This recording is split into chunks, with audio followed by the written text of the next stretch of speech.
For most people, just two things really matter in life: our health and our loved ones. These essential parts of life are also now increasingly shaping the way we work. Every day, 600 people are leaving their job to care for a loved one, and 300,000 people a year are leaving their job because of poor health. This is putting people at risk of poverty and worsening health, and poor working age health is placing the public finances under considerable strain. Health and care are inextricable parts of our daily lives, but work as we know it is not always designed to take this into account. And that means that when life happens, people fall out of work, and often for good. I'm Claire McNeil, the CEO of TimeWise, and our mission is to work with employers to create healthier working lives. Part-Time Works is a campaign we run in partnership with the Standard Life Centre for the Future of Retirement. Our campaign says that, quite simply, many more people need and want to work part-time than there are jobs available. There are 4 people chasing every part-time job advertised. Just imagine if we could change that. We want to encourage employers to rethink the design, shape, and size of jobs they offer, and in doing so, to open up their jobs to a hidden population of talent. In this 3-part special, we will look at how hard it is to currently find a good quality part-time job and how you can boost your chances of getting one, how to maintain and thrive in part-time work when you're caring or have your own health condition to manage, and what advice and support would really help carers and people managing health conditions who are listening at home now. In our first episode, we look at that narrow job market for good quality part-time jobs. Shaline Manherz, who is 50, who is talking about her experience of looking for part-time work to fit with her recovery from blood cancer. Post-cancer fatigue means Shaline cannot work more than 24 hours a week without getting exhausted. Rebekah Zammett, who is 39, who had her son Jack when she was just 21. Rebekah, who has always dreamt of becoming a barrister, was just preparing to go to university. This was a dream that had to be shelved when Jack was born with complex needs, including cerebral palsy, epilepsy, and autism. While Rebekah adores her children and family life, she had never had the chance to pursue her own career until she won a carer scholarship from the Open University to study law. Mid-studies, Rebekah now looks ahead and sees full-time work as virtually impossible and is exploring alternative, more flexible careers. Erica Fitchie, who is 40 and cares for her mother. Erica's mother has dementia. She also previously cared for her father, who has now sadly passed away from cancer. Erica has recently found a part-time job at her level of skill and ability. Here they are introducing themselves. I'm Erica Fitchie. I currently work as a corporate tax partner at a firm called AAB. Hi, I'm Rebekah Zammett, and I'm currently a law student approaching the end of my law degree. And I'm also mum to 3 children, and our eldest child, our son, has complex disabilities. Hello, my name's Shaline Manherz. I'm currently a business owner and also work for Big Local SW11, which is a resident-led organisation. My story and my life changed a little bit back in 2018, not long after my younger daughter was born. So at that point in time, my parents decided to relocate so they could spend more time with their grandchildren, which we were all very excited about because up until then they'd lived in Hertfordshire and I'm based in just outside of Glasgow. So they were a long way away and didn't get to see their grandkids very often. So they took the decision to relocate once they both retired and moved into a house in a village 5 minutes down the road from us. But unfortunately, later that year, my dad was diagnosed with prostate cancer. So we went from a situation where he was excited to be spending time with his grandchildren to, a few years where he was being treated quite successfully and managed to carry on most of his life fairly normally on a day-to-day basis.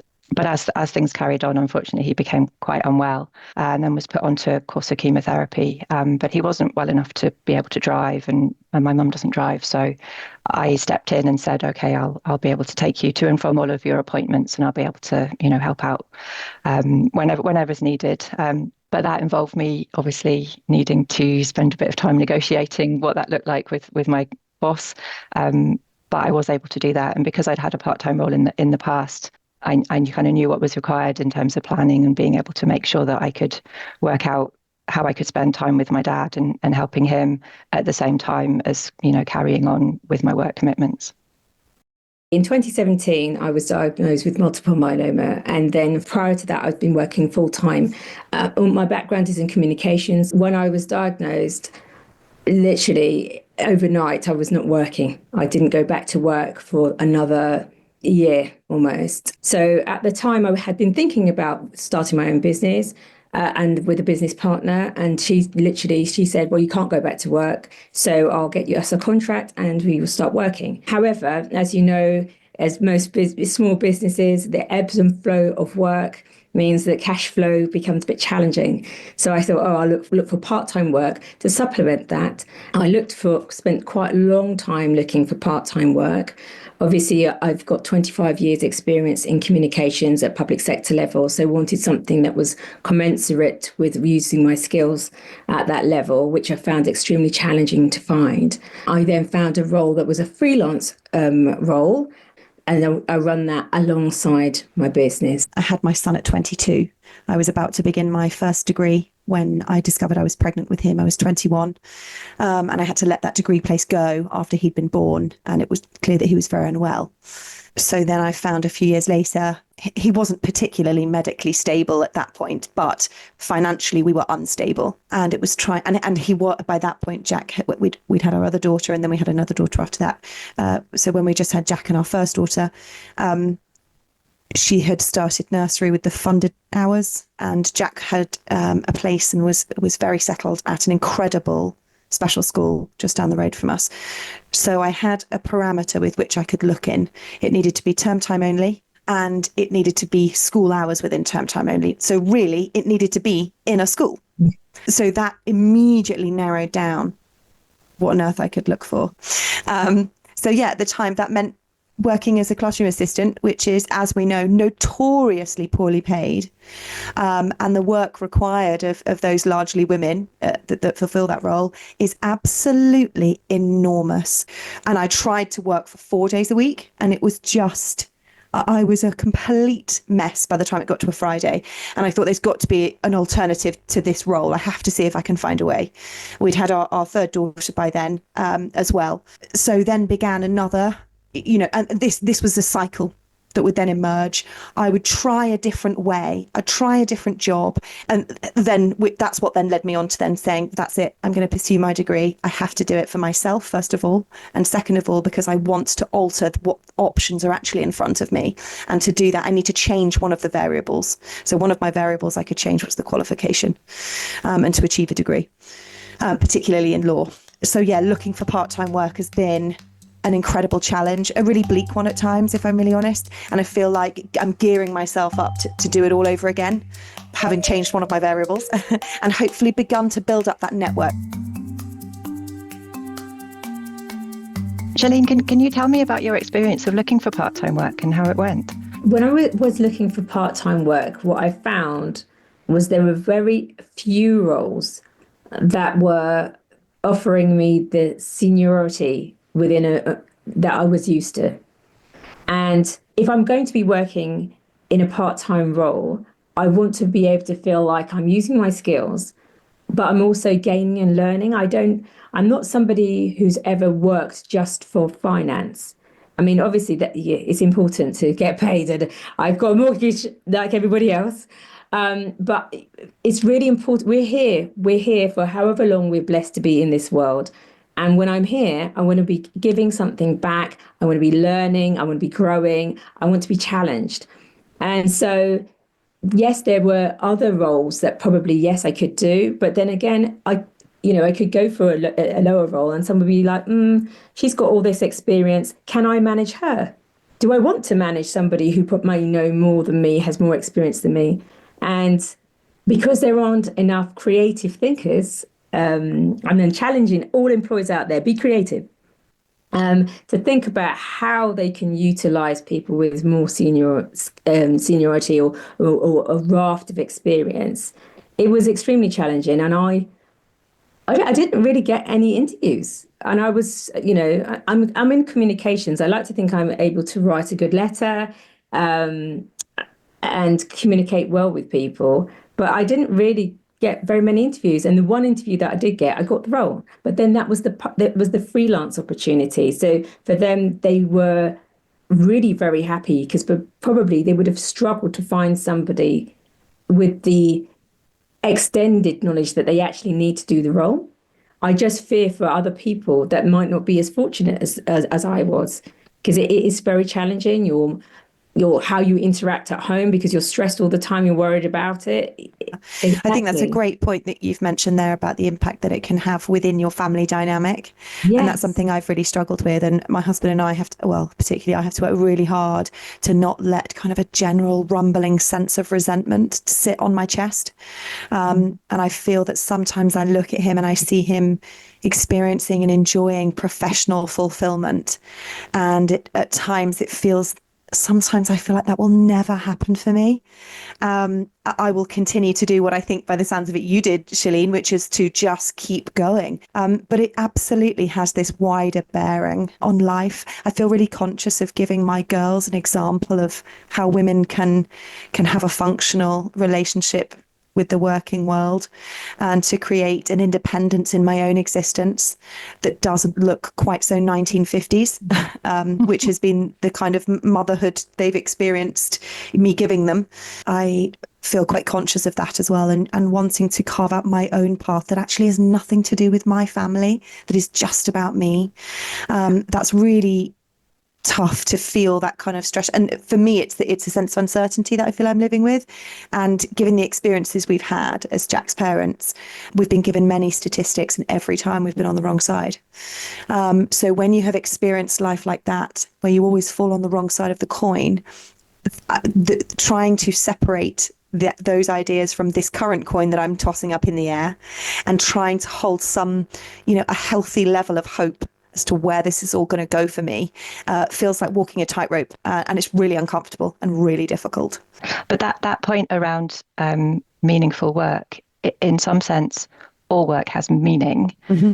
So long as it's meaningful to you, then that's enough. Absolutely. And so, we all do different types of work because we all have different values, and we enjoy different things. But in some sense, the work itself is the meaning, because it gives you that sense of personal identity, that sense of achievement.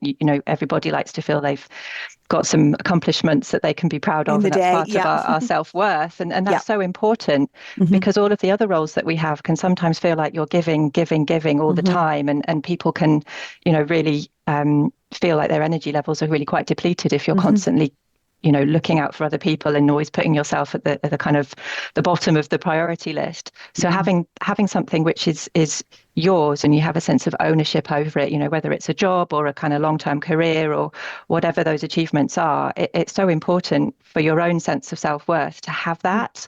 And it can look different for everybody, but it's just a thing that you can be proud that you've done for yourself, and whether it's a degree or setting up your own business, they're all things that we ought to be incredibly proud of, because they are really difficult to accomplish, and being able to do that in amongst all the other responsibilities and commitments is something that really needs to be celebrated.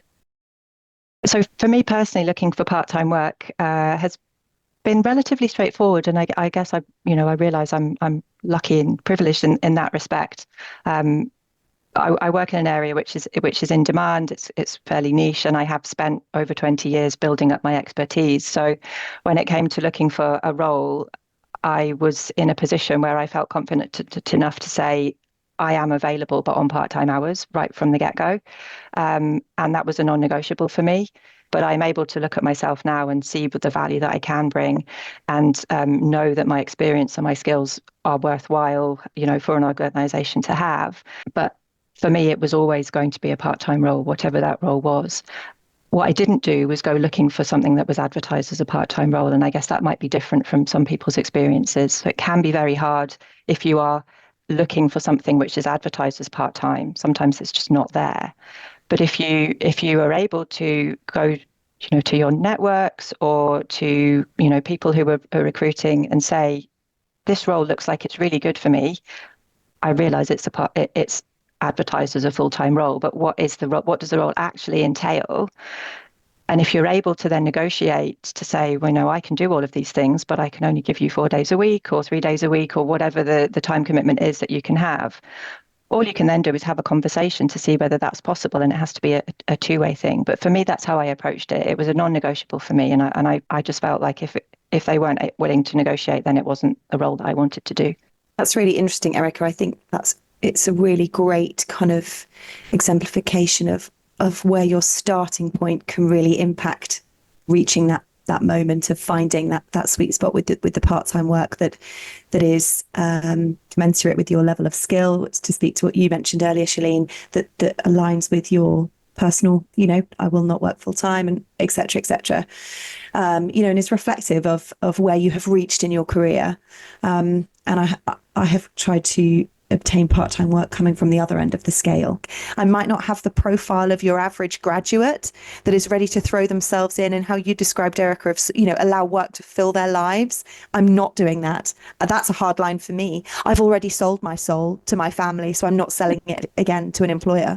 Yeah, and I think, Shaline, you mentioned, employers need to get creative. That's such a good point, because, there is this sort of assumption that a lot of jobs will be done in standard hours and fit a certain pattern. And that assumption has come from a very particular period of time when, a lot of people were working in, say, sort of factory type environments, and the factory was open at a certain time of day, closed at a certain time of day. And the world of work is nothing like that anymore. So why should we be constrained by those hours? Most of my career has been done in the public sector, and even now I work with public sector adjacent companies often. For me, I always remember back in the early 2000s working with a communications consultant in central government, who came into the office at 3 o'clock in the afternoon and left at 9. And I just thought that was amazing. And I think it's that kind of creativity, looking at, okay, the reason why it came about was because she'd been working full time before, and she had moved outside of London, and she'd come back from maternity leave, and she just couldn't do 9 to 5 anymore.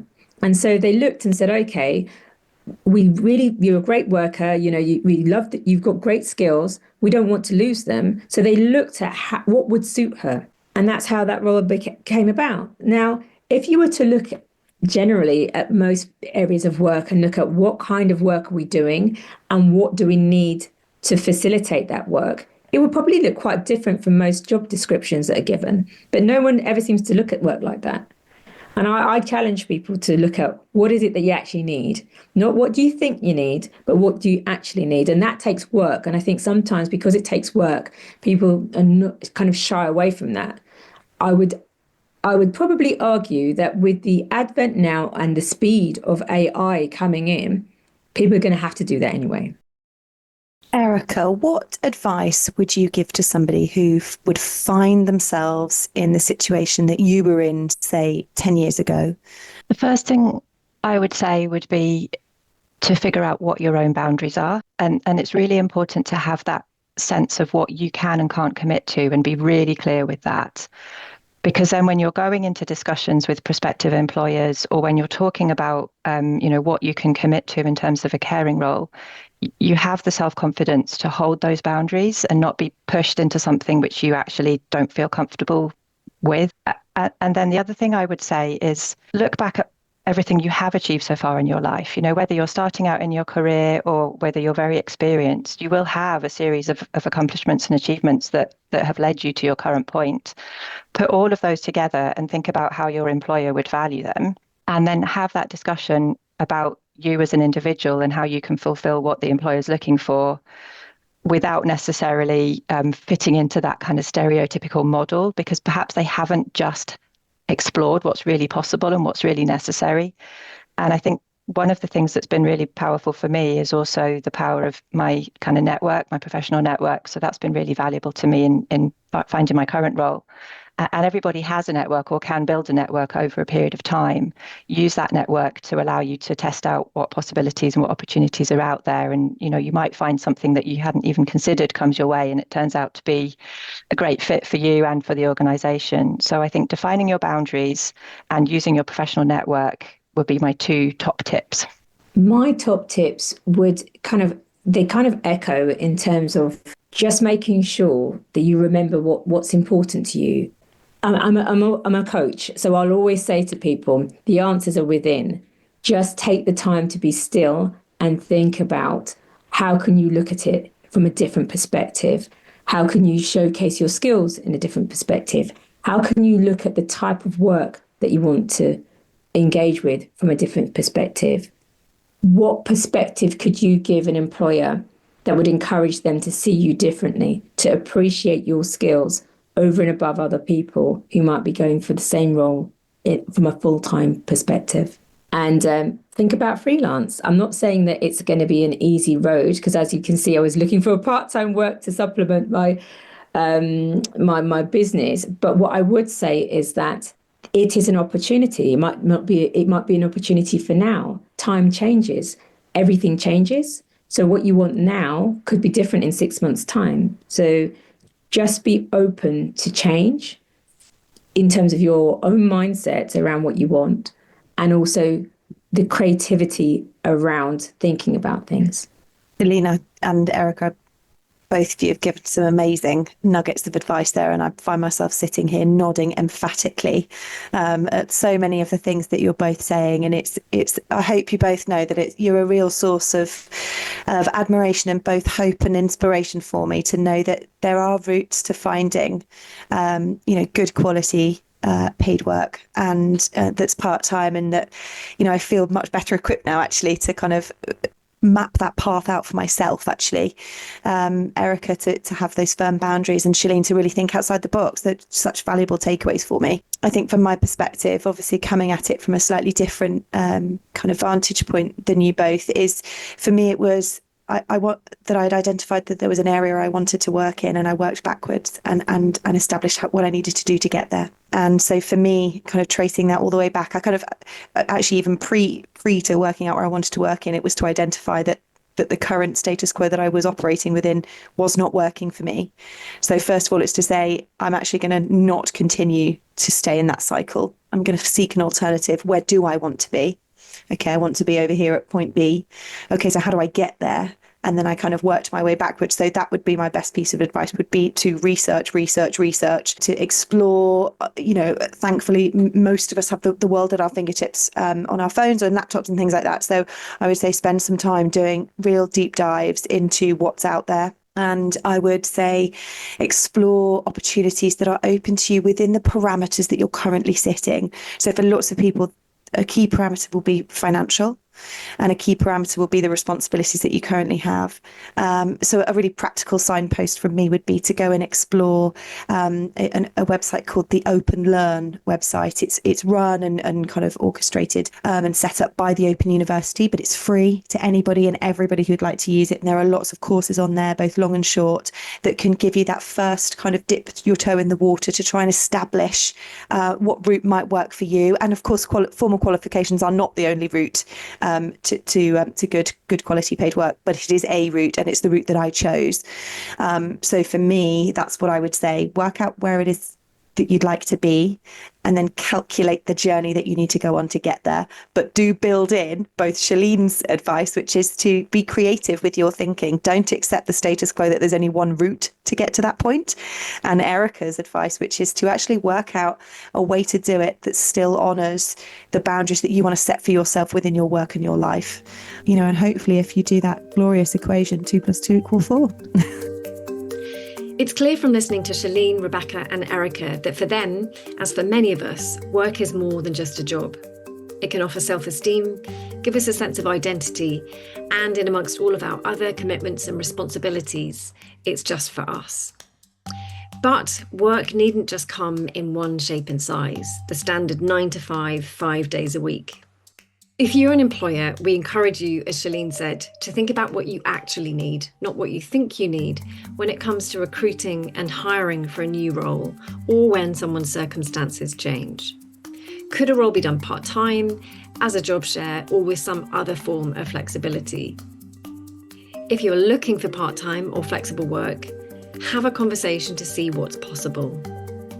And if you want a recap of the excellent examples and advice you've listened to here, you'll find this and more in the pod notes which accompany this series. So a huge thank you to our guests, Shaline, Erica and Rebekah, and to the Standard Life Centre for the Future of Retirement for partnering with us on this series.